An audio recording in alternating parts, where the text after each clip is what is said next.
السلام علیکم، welcome to kids کہانی چینل۔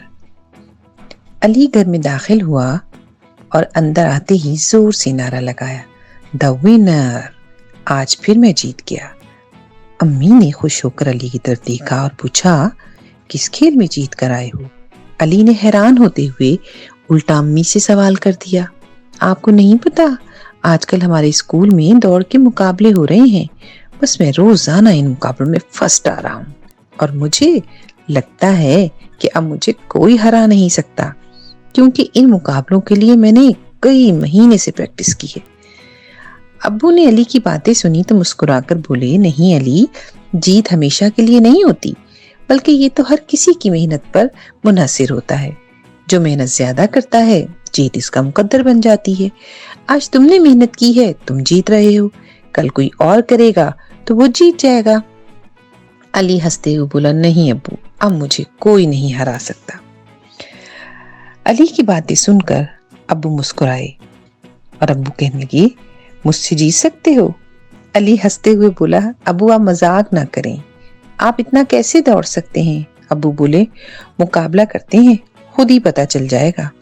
آج سے ٹھیک 2 مہینے بعد جب تمہارے پیپر ختم ہو جائیں، ہم دوڑ کا مقابلہ کریں گے اور بس تم اپنی پریکٹس جاری رکھنا۔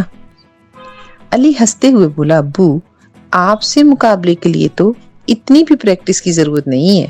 ابو بولے، ٹھیک ہے بھائی، یہ تو وقت بتائے گا۔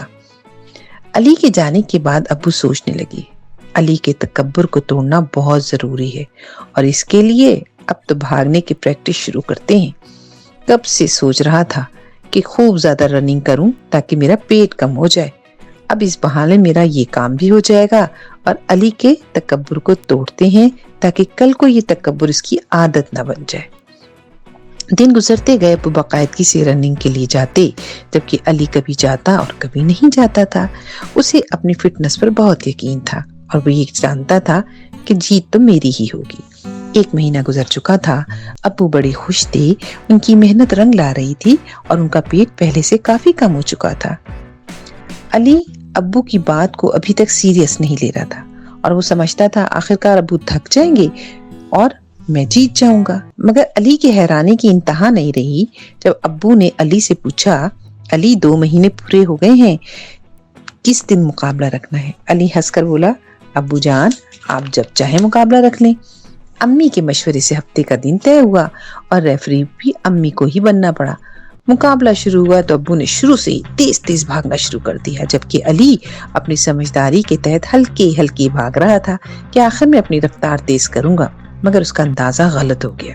ابو تو علی سے بہت زیادہ دور جا چکے تھے، بہت کوشش کے بعد بھی علی ابو تک نہیں پہنچ سکا اور ابو مقررہ وقت سے پہلے ہی اپنی ریس ختم کر چکے تھے۔ علی تھک کر کھڑا ہو گیا اور ابو کی طرف حیرانی سے دیکھ رہا تھا کہ میرے ابو اس عمر میں اتنا تیز کیسے دوڑ سکتے ہیں؟